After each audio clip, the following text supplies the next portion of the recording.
importante.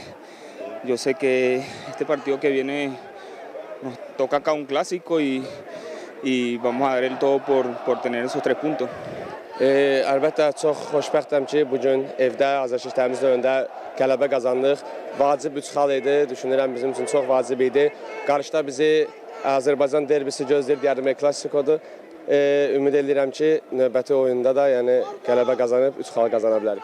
Bu oyunun startında ötən oyunlarla müqayisədə daha fərqli mövqedə başlamışdı. 10 nömrə mövqeyində oynayırdı və bugün həm də bir gol da yadda qaldı. İstəyərdim elə mövqe ilə bağlı da fikirlərini bildirsin. Jugado en una posición diferente, totalmente diferente al comparar con los partidos anteriores.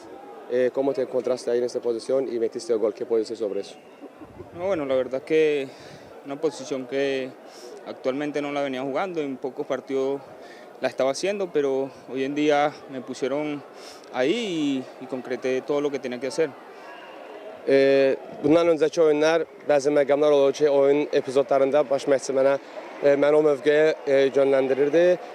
Bugün ilk 11-likdə başladım həmin mövqedə. Düşünürəm ki, üzərimə nə düşürdüsə onu eləməyə çalışdım.